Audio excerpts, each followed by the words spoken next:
I am so excited to be talking with Hattie E.H. Earle, all the way from the UK, Doctor of Comics at Sheffield Hallam University.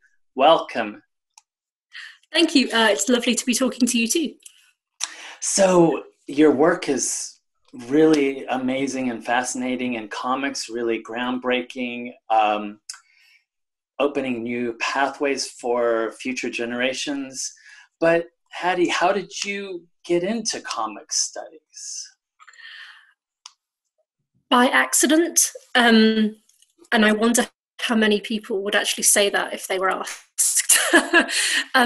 So after I did my undergraduate degree, I decided to change to theology, and I was considering a religious direction, which the problem with that was apparently you have to, actually believe in God to do that. So after some careful thought, I thought, no, it's the teaching and it's the learning that I'm into. So I'm going to go and do a PhD. And it was through talking to my supervisors who said, you want to do trauma, you want to do war. Have you thought about comics rather than just literature? And that was the start for me. But I've been reading comics since I was, really, really small. So it was a logical, comfortable thing to do, rather than massive. You ended up getting a PhD in comic studies. That's pretty unusual. It's pretty unusual. Not, I think it's that unusual now. I suppose as more people are going into the field and more of us are in a position to then supervise the next generation, it's going to be, as run-of-the-mill as maths. But for now, we're still a small group. Elite. Now, was it a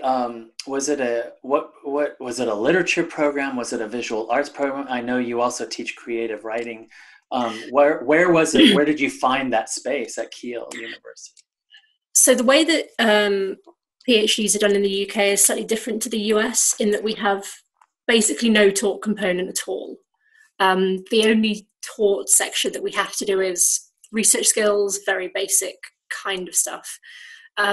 So I was based in the Department of American Studies, and both of my supervisors were literature experts, one in 19th and one in 20th century American fiction.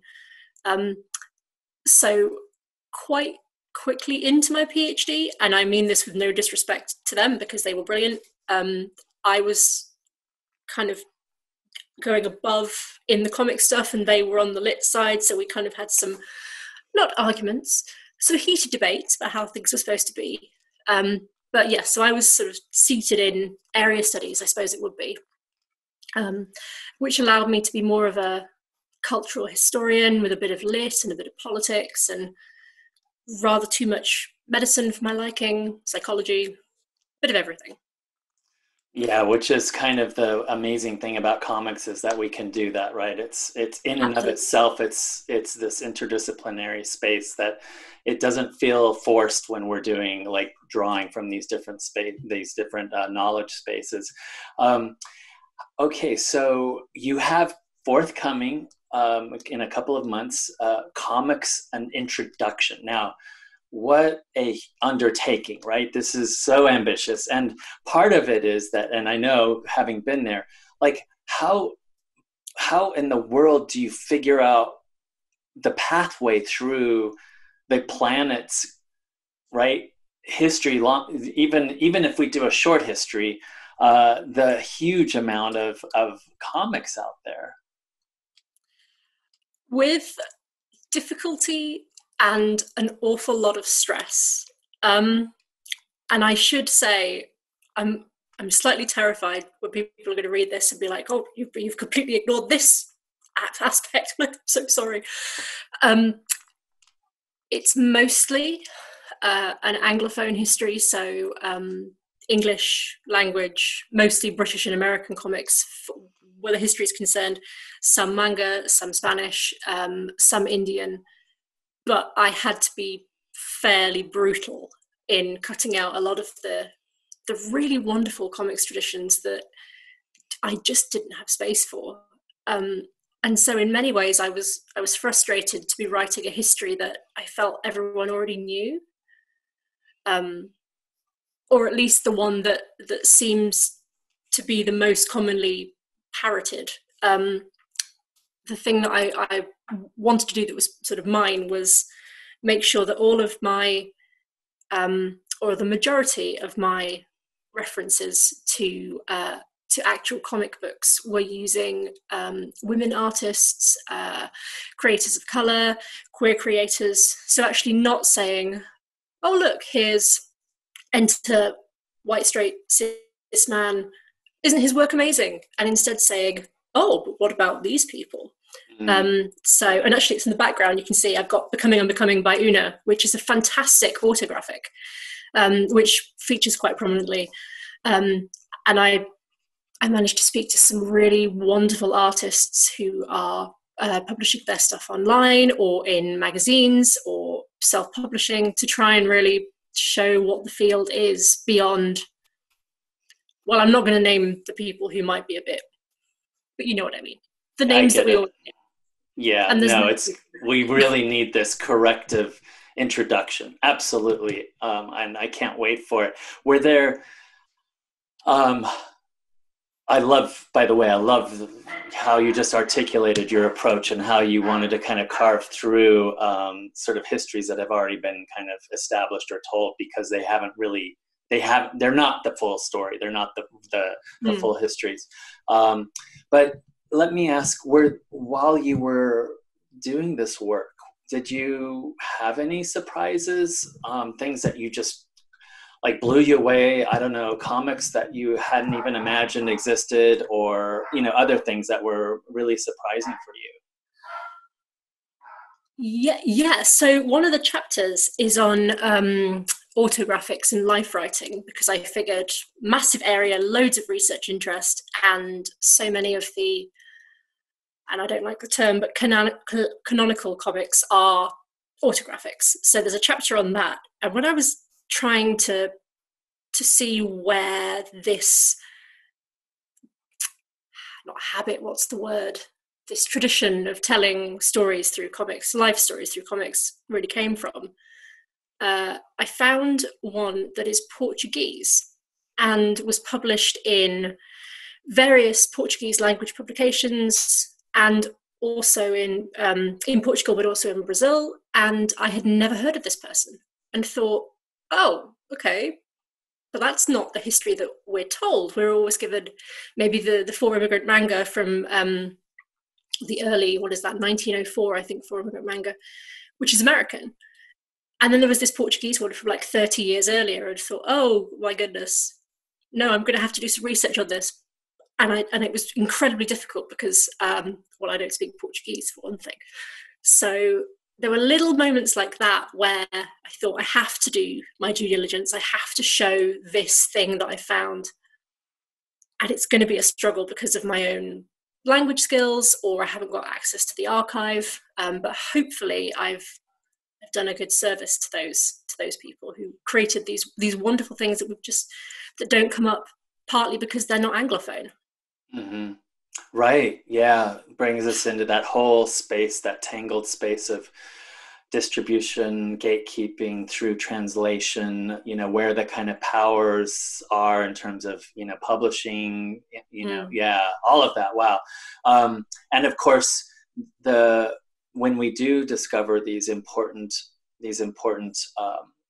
documents, these important comics, it starts to reshuffle the deck for us, right? Our table, our understanding of where everything kind of fits is now kind of moving around in important new ways.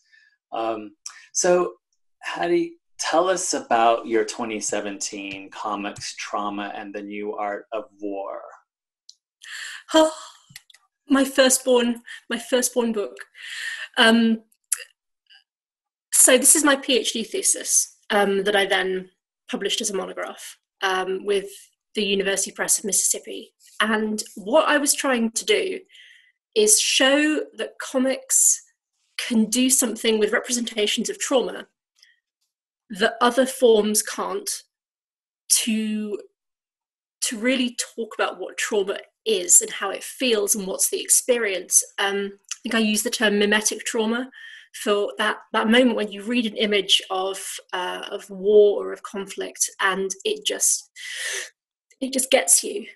And so many times I've been reading comics and had that moment and thought, there's something here that isn't being done in film, it isn't being done in literature, what is it? And initially I wanted to look at trauma, all of trauma, or forever, and then thought, oh, that's a bit too big. So it went to conflict trauma, and then I had to pare myself down even more to American comics published in the US initially.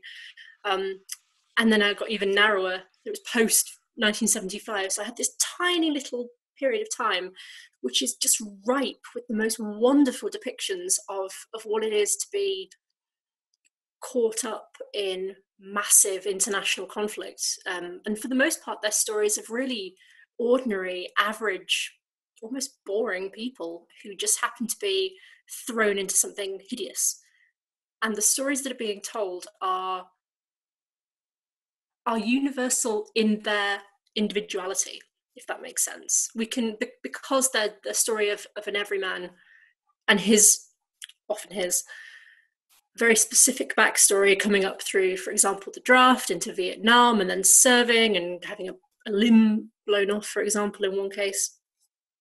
They speak to the understanding of trauma that has become the universal understanding. And some people would say PTSD, but I'm keeping it broad because it's a bit medical for my liking.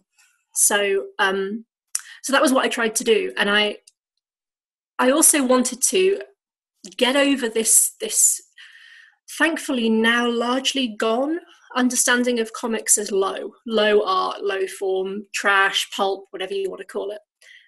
Thankfully, I think we're basically past that, but there are still people. And so I started with Guernica, the great mural by Pablo Picasso, to say, actually, this is a comic. We can read it as a comic. This is a piece of modernist art. It's definitely not trash. It is as great can be for many people. And the way that he is constructing this traumatic painting, this war painting that is pure trauma, is using the same kinds of techniques that we would see in a comic that is also talking about trauma. And so having that tie to great art meant that I could say, and comics also, because they're also great art. Hopefully then having them all on a nice even playing field and saying, this is just narrative art, it's making us feel, and that gives it value. I hope. Hattie, is there, just the other day with my class, I was talking about, how we've kind of put to rest this idea that comics necessarily have to be panels in sequence, that in fact a single image can and does, have the potential, and we've seen it even in Guernica, of having discrete time space units already kind of measured out, paneled out for us to create meaning and move, and even make story out of a single piece of image. Or is there something about comics and representation that you could, share, or that you've shared with your students, that is not only unique, but that affords this different way of perceiving and feeling, emoting, thinking about moments, these traumatic moments? I think that's a great question. And I think for me, the thing that comes to the foremost is that comics we are an active participant. As a reader, we are very much an active participant. I'm sure that film scholars will like to argue the point with me, but compared to going to a cinema and maybe watching a war film like 1917, which was a fascinating piece of art, and you sit and it happens in the space in front of you, with comics, you are turning the page. I am turning the page at all times. And so my my speed, my time scale, my way of moving across the page is going to do something to the story that is different to how you're going to read it. And that could be based on how I learned to read a comic, how I want to read a comic, if I learn English as my first language, if I learn something else. I have a friend who's a Hebrew native speaker, and she finds it very difficult to move in the way that she feels she should, so it changes her reading. So all of that is going to come into my own personal reading of the text in a way that is very much my personal reading. And so that, along with all of the socio-cultural stuff that I've got in my head that other people don't have when reading, is really going to change it. And I think that's one of the key things, this movement, this object that we're moving through. And even with digital comics, you swipe or you scroll, the movement, the way that you're doing that, are you reading on a tablet, are you on a phone, a laptop, whatever, it changes the reading based on how and why and when and for what purpose. So yeah, absolutely. Yeah, really powerful, beautiful articulation of that. You've worked on spirituality, strength, violence in Boxers and Saints. What if I were your student for a couple of minutes? How would you teach this to me? Good Lord, that's a question. I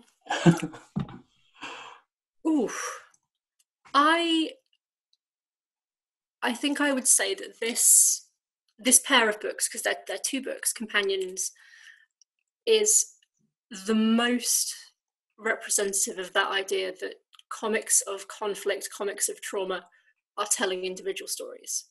So Boxers is about a boy, Little Bao, and he goes on to form, oh gosh, let me get the wording right, the Society of the Righteous and Harmonious Fist, I think they're called, the Boxers. And Saints is about a girl called Four Girl. She's never properly named by her family. She's cast out. She joins a Catholic group, and she's sort of like a commune, sort of Catholic commune. And it's about the two of them and their individual connection to the Boxer Rebellion in China.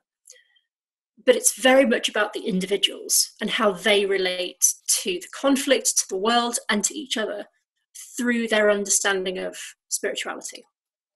So I suppose everything that I think about comics and trauma being this microcosm, this microcosmic representation of the macrocosm, it's quite confusing, sorry, is encapsulated in these texts. This incredibly complex, incredibly international, confusing, traumatizing conflict that was happening in the early 20th century, and it's boiled down to these two characters, Little Bao and Four Girl, and the way that they interact, and they do meet and they interact with each other, is just, for me, it shows the way that these stories are being told and why it's important that they're visual, and why it's important that we have a form that is willing to tell these kinds of stories. So often we get the great big war epic, and I hate to say, but a lot of people just don't care. It's not an easy way to tell a story, especially when this is your massive subject matter. We need to have that hook. And so in these comics, we have that hook through these characters who are every men and women, every people. Amazing.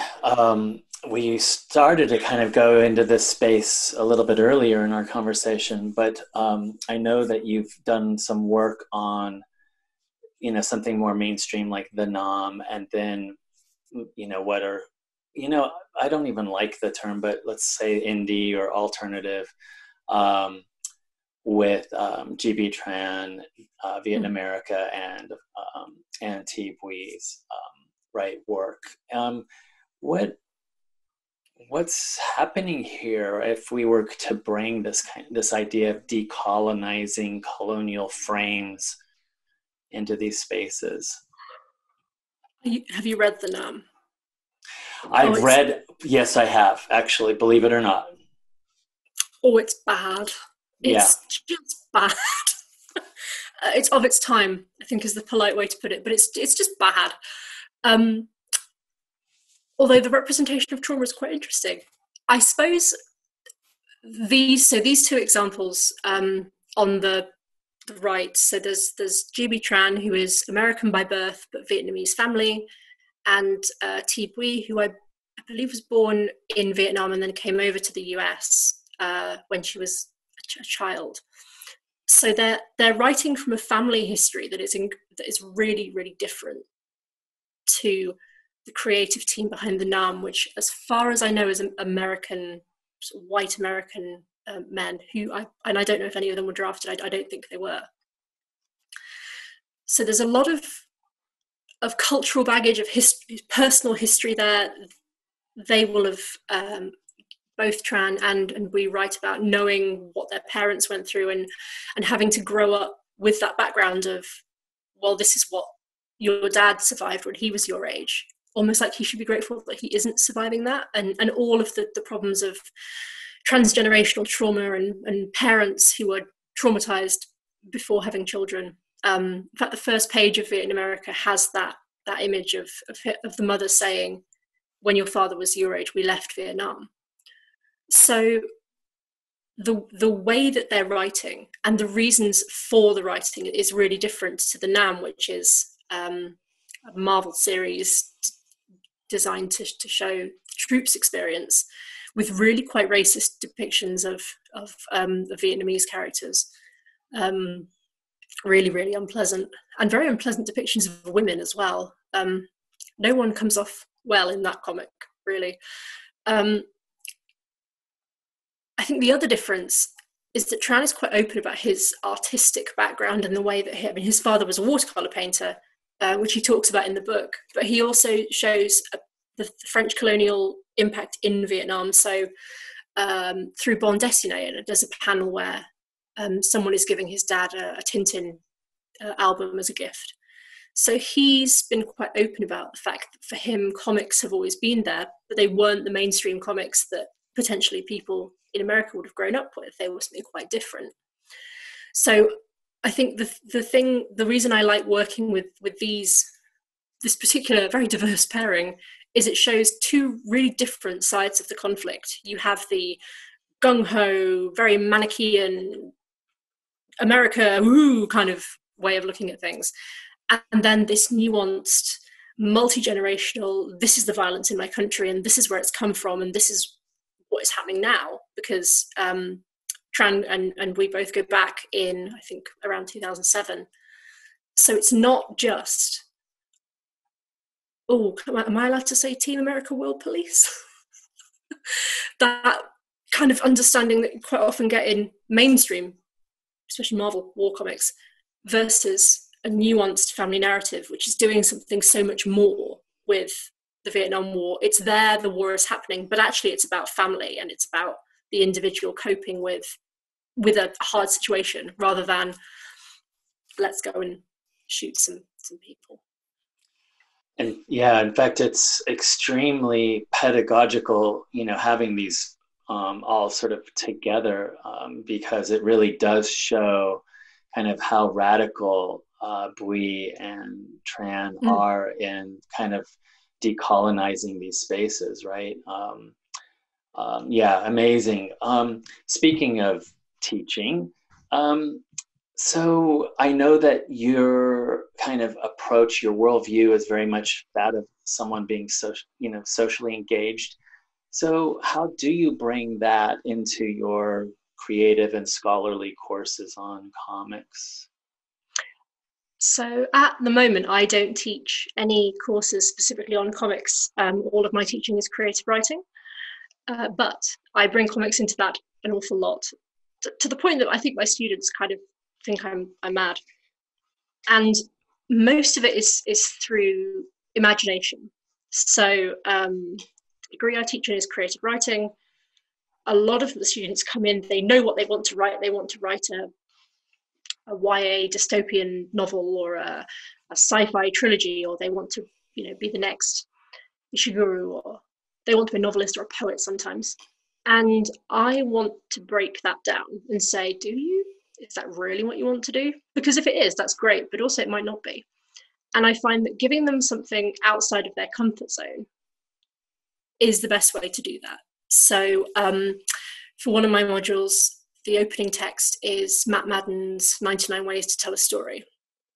And I give them all a different image and ask them to tell me what the story is. And when they realize that it's all the same story, there's that moment of, oh, and then we go through, what's the best way to tell this story? What are the key points? So there's a lot of ways that you can use, even just, I think they're like 6 panels at most, really short comics work to get people thinking about plot, about character, about the way that you create narrative that's engaging, and also that for the most part, at this point in their degree, so this is a first year module, I'm not bothered about the skill that goes into it. That's going to come later. It's the ideas that I want. I want them to show me that they've got imagination, that they're prepared to go a bit further and sort of look beyond what they think is the horizon. They've got to just push it just a little bit. And for a lot of them who haven't read many comics, or maybe stopped after the Beano or the Dandy or whatever it is that children read these days, there is something really quite different that they can get out of these books that they would possibly not have looked at previously. So that's what I tend to use them for in the classroom when I'm given free rein. I love that. It's so kind of that light bulb moment when, with Matt Madden's 99 Ways, when they're like you said, what? This is the same story? And then, of course, how the shaping devices, whatever those happen to be that you're choosing, do make a difference, right? It's amazing. It's a remarkable thing to see. I also know that you're very active with the Comics Forum as digital editor. Why is Comics Forum and these kinds of spaces important to you? Tell us a little bit about that. So one of the good things I find about Comics Forum is we get a lot of people who are chewing something over, wanting to publish. So the website, we have short articles. I think we generally say 1,500 words. And quite often people email and say, hey, Hattie, I've got this idea, but I'm not really very sure about it. Can I write something for you and see what the comments say? And so it's like it's not a work in progress forum, but it can be used as a sort of a place for you to put an idea and just see what comes out of it, what kinds of discussions happen. And the same with the conference. So Comics from every year conference with a theme. This year, I believe the theme is, I was going to say race, but I think it might be whiteness, actually. It's being arranged by Olivia Hicks, who is a fantastic comic artist and scholar as well. So, and a lot of the people who come to that, they have this idea and it's percolating, and then we have the discussion, and suddenly you have this whole new perspective on an idea that was half formed, but getting there.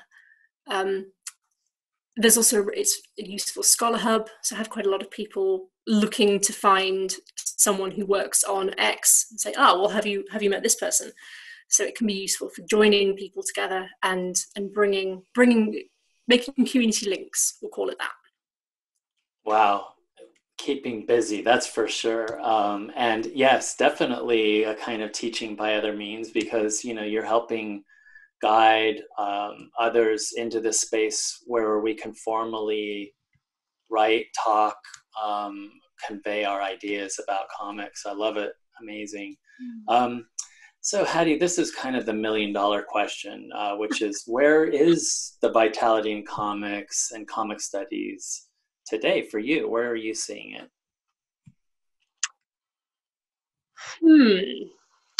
Gosh, that's a good question. I think that, I'm choosing my words carefully here, I think that one of the problems with new fields, and we're not that new, but people seem to think that we're super new, is that you have to get all of there's a lot of stuff you have to say before you can say what you want to say. So we've had to go through the books that say things like, this is what a gutter is, and this is how this works, and all of the basics that we kind of know. We can obviously still debate, but there needs to be that groundwork done, and we need to get over ourselves with forming the canon and then arguing about the canon and breaking down the canon and then saying, no more canon, which I hope is coming soon. But for me, once you move past all of that, that's when you get to the good stuff. And I think we're there. I think we're on the cusp of that.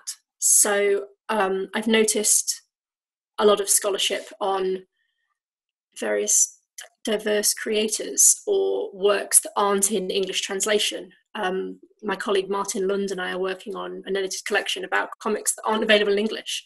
So we don't study them because, most people are Anglophone or Anglophone plus, and these aren't works that really get a lot of attention. The work on big themes as well. I'm a bit biased there with my trauma and war, but there's been some really fantastic work coming out on sexuality and representations of sexuality, representations of sex as piece of the act of sex, different understandings of childhood, everything. Those are the ones I've recently read books on, so that's why they're sort of sitting in the front of my mind. But now that we've moved past the what are we, what is this, what's the discipline, is it a discipline, we can get into the what's the really great work that's being done, and how can we then mobilize that for some kind of social action. So people using comics to educate, or organizations like the Nib, which I don't know if you know the Nib, comics journalism, really fantastic comment, social comment. Some of their stuff on the election has been pretty good. Comics for activism, comics to educate, to disseminate, to get new ideas out there. That's the research that's now coming through. And I think it's only a matter of time before we start having conversations about comic studies that are really getting into what are we going to do with this field? Because it's all well and good that we analyze comics, we write books about comics, great. So what? Who cares? And it's when you get into the who cares that the great stuff comes out, I think. And we're getting there. We're definitely getting there. And it's fab. I'm so glad to be in it at this point because it's just great seeing what people are coming up with. Yes, I love it too. I'm so, I feel like, we're right there with our work. And this big volume that I just put out on gender and sexuality for Routledge was, for me, just kind of magnificent. I think it's over 500 pages, and the kind of way that it's, going all over the planet and nuancing those spaces that you were talking about, instead of kind of going back and rehashing and that it's actually let's we're done. Let's do this other really amazing stuff and bring people into this space as well. Hattie E.H. Earle, letting us know why we should care, why comics matter. Thank you so much. Thank you so much for talking to me. I really enjoyed it.